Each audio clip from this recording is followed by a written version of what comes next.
Halo guys, Adam di sini. Kali ini kita akan jalan-jalan ke tempat penyulingan daun cengkeh dan kita akan melihat proses penyulingan daun cengkeh untuk menghasilkan minyak cengkeh atau disebut juga nama kerennya minyak asiri. Sebelum kita melihat proses pemasakan daun cengkeh menjadi minyak cengkeh, kita lihat dulu alat apa aja yang ada di dalam tempat penyulingan ini. Pertama ada ketel atau nama kerennya panci kukus kedap udara. Kemudian ada pipa besi mengarah ke bak berisi air atau nama kerennya bak pendingin yang di dalamnya ada pipa keliling. Yang nantinya pipa itu akan turun mengarah keluar dari bak pendingin ke tempat penampungan hasil uap, di mana penampungan ini akan berisi air dan minyak cengkeh hasil penyulingan. Kemudian pada bak pendingin ini untuk mempertahankan suhunya tetap dingin, maka ada jalur pembuangan air dan ada juga air yang terus mengisi bak pendingin ini. Seperti yang kita lihat ini, pipa yang menonjol ke atas ini adalah pipa yang terus mengisi air. Kemudian ada pipa di bagian bawah ini mengarah ke ketel atau panci kukusnya sebagai jalur pengisi air ke ketel yang dilengkapi dengan kerannya untuk menutup jika air yang dibutuhkan sudah cukup. Untuk mengisi air ke ketel, airnya diambil dari bak pendingin itu sendiri. Dan di sini terlihat pipa besi kecil yang menjulur ke atas, itu fungsinya sebagai pengontrol kalau airnya sudah mulai berkurang, maka pipa ini akan bergetar atau mengeluarkan air di bagian atas ujungnya. Kemudian di sini terlihat ada dua pipa dilengkapi keran yang keluar dari ketel atau panci kukusnya yang berfungsi sebagai penanda batas air yang diperlukan. Jadi ketika ada air yang keluar dari keran bagian atas ini berarti airnya sudah cukup. Dan fungsi lain dari keran bagian atas ini adalah tempat melepaskan tekanan udara dari ketel.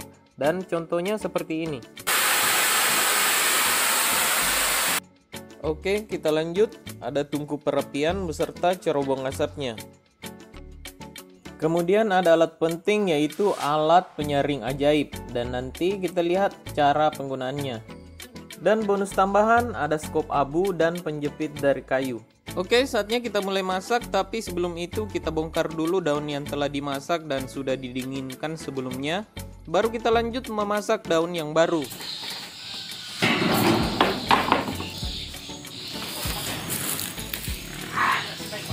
Oke guys, ini bentuk daun yang sudah dimasak atau diambil minyaknya, dan sebelum dibongkar ujung pipa yang masuk ke ketel uap ditutup dulu dengan karung agar suhu panasnya tidak mengganggu saat kita melakukan pembongkaran daun.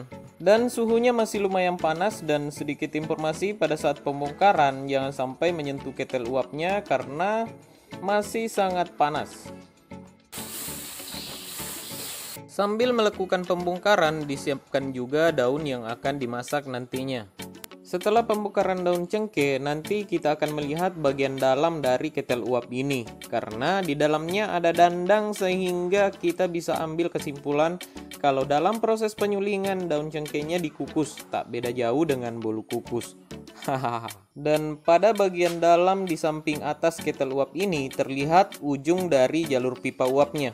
Oke guys, selanjutnya kita siap masukkan daun cengkeh yang baru untuk dimasak selanjutnya.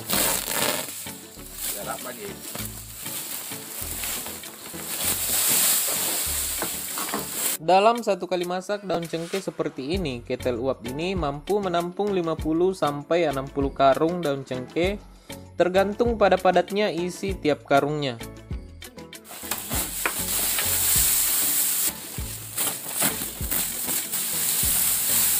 Dalam proses pengisian daun pada ketel uap ini harus ditekan atau istilah kerennya dipres agar menampung banyak dan lebih padat. Selanjutnya, sebelum menutup ketel uapnya yang paling diperhatikan adalah jalur pipa uapnya. Ini tidak boleh ada yang tersumbat karena resikonya kalau jalur pipa uap ini tersumbat, maka biasanya ketel uap ini akan meledak, dan biasanya kalau meledak penutup ketelnya akan terlempar dan ketel uapnya akan bocor.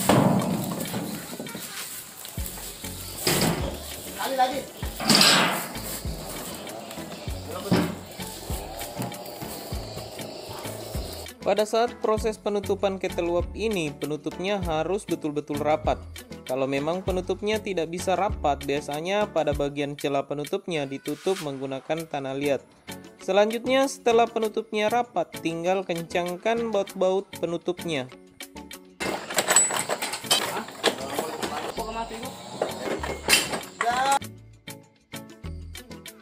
Oke, setelah penutupnya rapat, selanjutnya kita ke tungku perapiannya untuk menyalakan apinya. Dan sebagai bahan bakarnya menggunakan daun cengkeh yang tadinya sudah dimasak atau daun cengkeh yang telah disuling. Oke, sementara proses pembakaran, kita tunggu hasil penyulingan atau uap dari kettle yang akan sampai di penampungan ini. Dalam proses pembakaran ini, suhu apinya harus konstan, sehingga harus disuapin daun cengkeh secara teratur dan terus-menerus, tapi tidak boleh berlebihan juga. Karena risikonya bisa kelebihan panas dan bisa menyebabkan kettlenya bisa meledak. Setelah beberapa menit, hasil uap sudah mulai muncul, tetapi masih jernih. Berarti kalau airnya masih jernih, itu berarti belum mengandung minyak. Sebagaimana yang kita lihat di sini, ketika air di dalam kettle sudah mendidih, maka uapnya akan melewati pipa besi ini, dijemput dengan kotak besi, dan dari kotak besi tadi akan ada beberapa pipa yang panjang disebarkan ke bak pendingin, diteruskan ke tempat penampung air uap yang bercampur dengan minyak cengkeh. Seperti yang kita lihat di sini, ada banyak bak penampung yang berjejer saling mengisi. Tapi bak penampung yang paling banyak minyaknya adalah bak yang pertama. Dan satu kali masak, cuma 4 bak di jejeran awal yang diambil minyaknya. Kemudian untuk bak penampung selanjutnya, biasanya minyaknya diambil setelah sekitar 50 kali masakan. Karena semakin ke ujung, maka biasanya minyaknya akan berkurang atau paling sedikit. Dan bisa jadi yang paling ujung ditunggu selama 2 tahun baru bisa dipanen.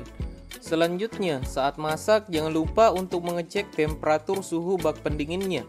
Karena kalau panas berlebihan, segera minum obat. Aduh, salah ucap. Maksudnya tingkatkan penambahan air pada bak pendinginnya. Biasanya dalam 1 kali masak daun cengkeh itu dilakukan penambahan air 1 kali ketika air sudah berkurang sampai batas alarmnya. Tapi sebelum itu keluarkan dulu tekanan uapnya.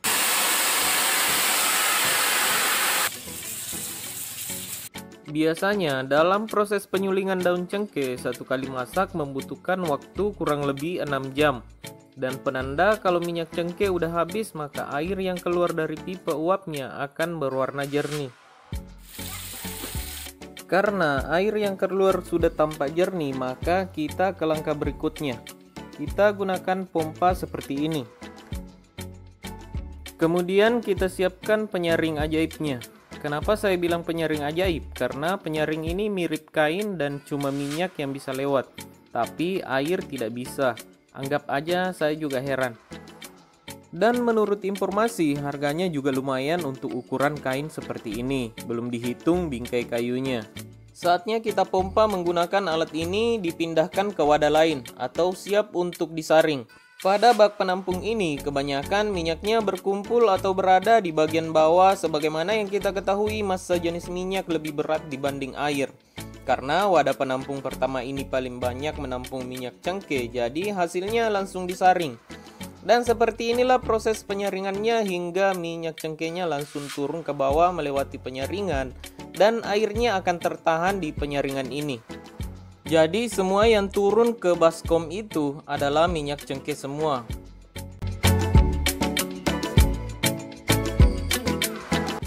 Dan ini tampilan minyak cengkeh yang dihasilkan.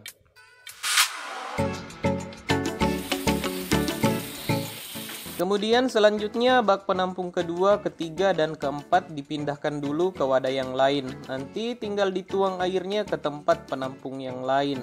Dan dalam proses penuangan airnya biasanya disemprotkan air sabun sedikit agar air dan minyak menjadi cepat terpisah. Dan setelah airnya sudah dituang, tinggal dimasukkan ke penyaringan ajaibnya. Yang berwarna putih itu adalah air yang tinggal di penyaringan, tidak ikut turun bersama minyak.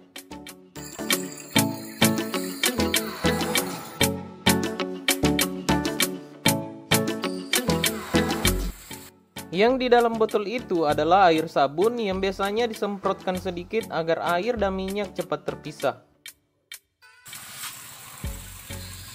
Setelah semuanya tersaring, tinggal dimasukkan ke dalam jerigen. Setelah semuanya beres, tinggal membuang abu yang ada di dalam perapian. Kemudian sebelum melakukan pembongkaran, biasanya ketelnya dibuka dulu kemudian didinginkan sebentar. Ya sekitar 1 jaman lah. Oke guys, ingat subscribe channel ini, klik like, kasih komentarnya di bawah, tonton juga video saya yang lain.